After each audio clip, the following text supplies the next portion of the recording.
E aí, pessoal, tudo bem com vocês? Vou aqui comentar um pouquinho sobre o que aconteceu agora há pouco, recentemente aí no Peru, né? Pedro Castilho foi derrubado ali no Peru, tentou dar o golpe. Ali nem as Forças Armadas lá fizeram lá o seu papel, né? Coisa que as Forças Armadas aqui no Brasil parecem que elas não estão muito animadas aí para fazer o seu papel em defesa da democracia, né?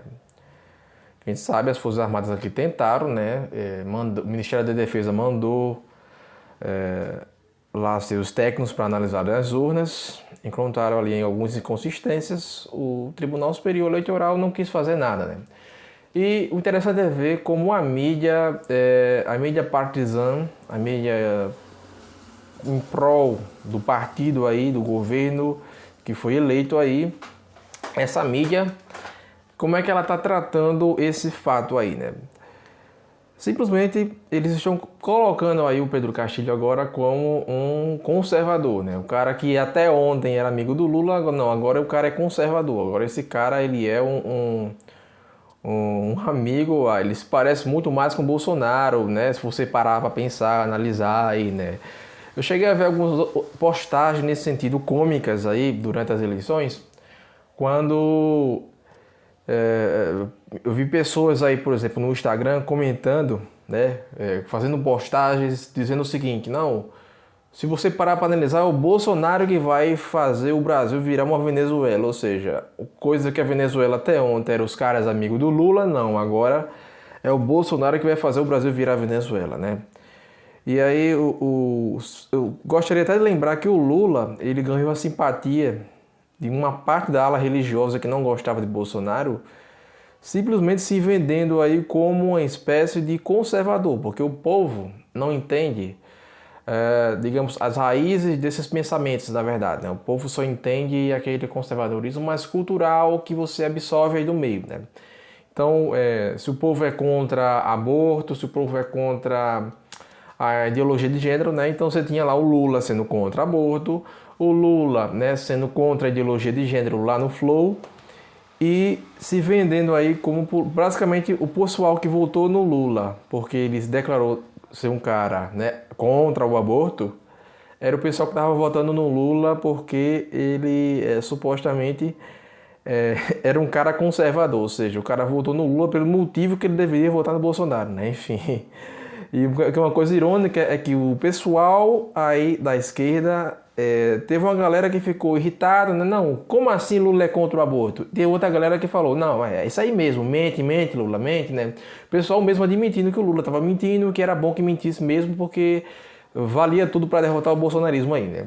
Então, temos aqui o Pedro Castilho, agora ele virou um conservador, né? O cara que até ontem era amigo do Lula, agora é conservador. E o Peru é um dos países aí que fazia parte aí dessa coligação aí do Foro de São Paulo, coligação da América Latina. Para as pessoas que pensam que o Brasil virar uma Venezuela é um sonho, é uma coisa distante, muito distante, né? Um sonho não, né?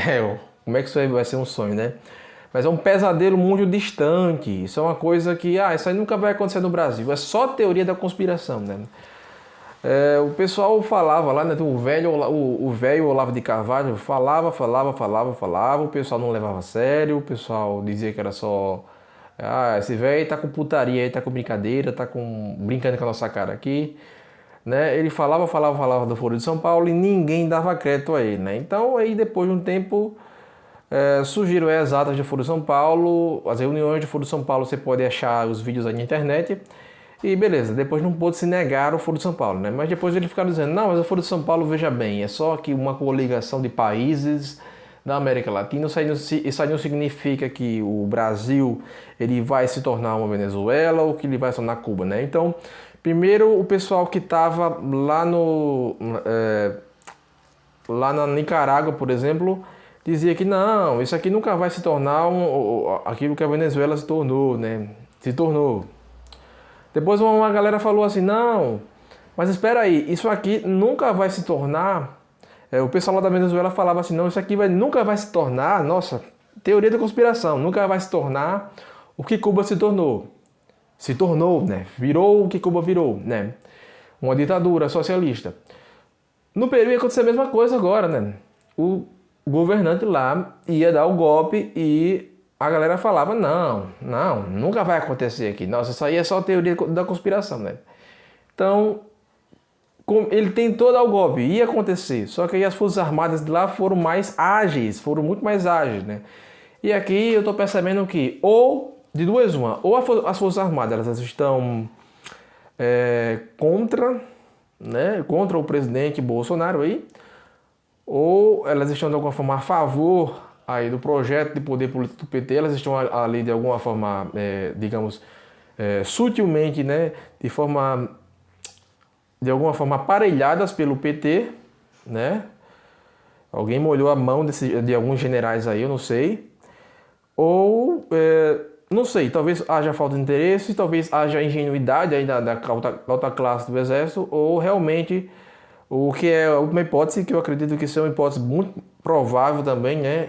Embora que talvez haja um pouco de cada uma dessas hipóteses, é que a última hipótese seria talvez a de que as Forças Armadas, elas estão aí, aqui no Brasil, né?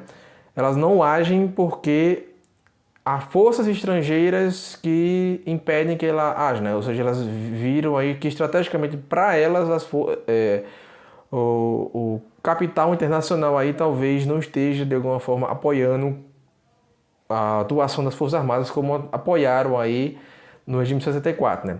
Mas o que me deixa mais abismado com isso aqui tudo é o seguinte, é que eu vou colocar aqui da seguinte forma, né?